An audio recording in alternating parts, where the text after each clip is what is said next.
Hiya, how you doing? Hello. We all hold hands and contact the lady. Everybody there.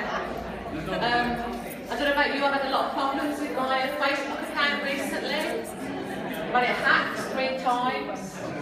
Why nobody wants to be me, I've got absolutely no idea. I know what you're thinking, isn't it called stand-up comedy? And she's sitting down. There's an easy explanation for that. I'm just too lazy to stand up for 5 minutes, to be honest. And on that note, I'll have a bit of lip gloss because I need the calories. My husband's here today, and he's a real romantic, my husband. When he proposed, he didn't choose New Year's Eve. Valentine's Day came and went.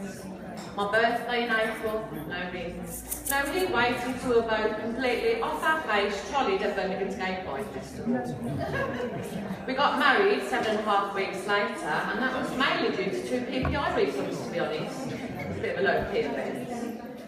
The other day he said to me, Rachel, he said, I've got some more money back. I said, I thought you'd had all your PPI. I went, no, he said, I took out a policy for identity theft.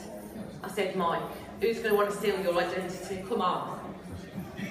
Before I met Mike, I've been engaged 3 times, and I've given it some thought, and I've realised I've actually saved myself the cost of 3 weddings and 3 divorces. And that adds up to a hell of a lot of large vodka and tonics, let me tell you. But because I'm quite new to all this getting married, I didn't know about all these special anniversaries and special things each year. So the first year, that's paper. So that was simple because Tesco did bog off on 24 toilet roll. And on the day I thought, oh no, I've got to make it better than this. I'll need something intellectual, so I got a copy of The Guardian.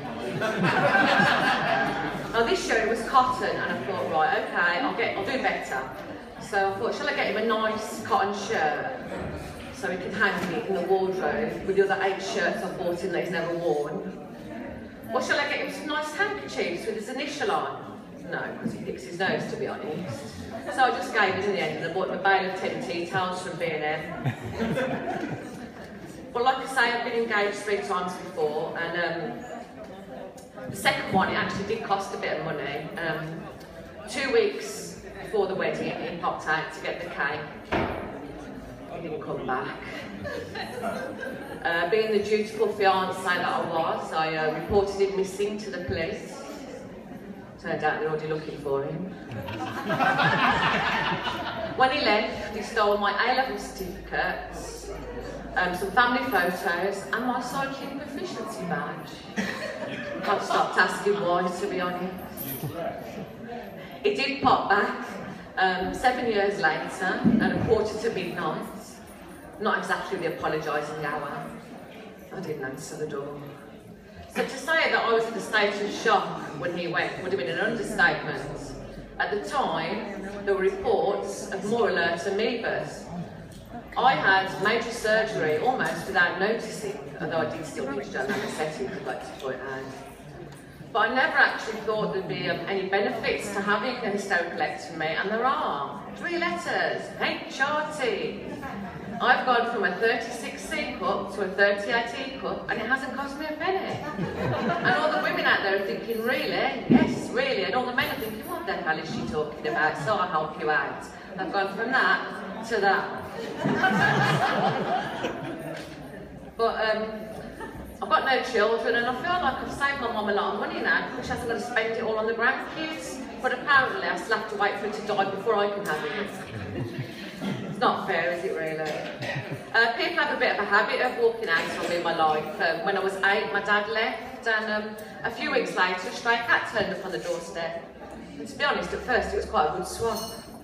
The cat was certainly cheaper to feed, not to mention better house trained.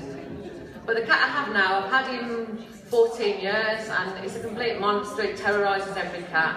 And he was 5 weeks old when I first had him. I had to carry him everywhere with me. He's really clingy. Even when I went out for a cigarette, he'd come with me.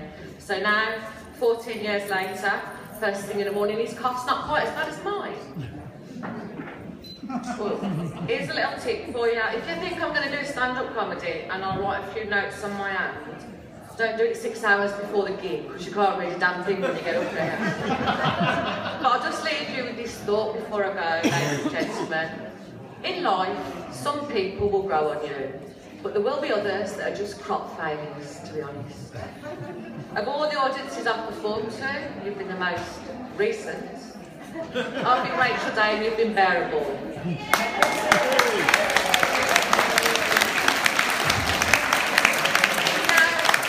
Keep that clapping going. Put your hands together for the wonderful Phil.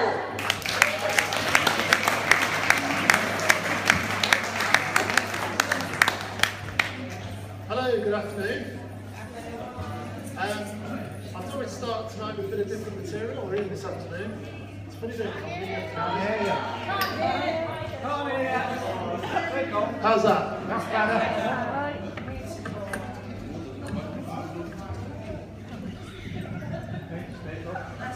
Yeah, great. I've never used a microphone on this before. I think I should be announcing the outbreak of war, shouldn't I? BBC written in front of it.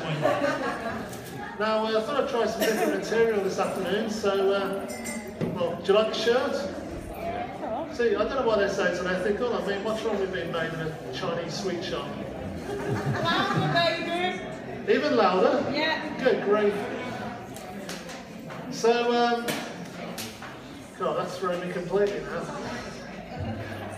Yeah, I thought we'd have some, let's have some gallows humour this afternoon, so do hang around for that. And if there's any opticians in, maybe we'll have a bit of vitreous humour too.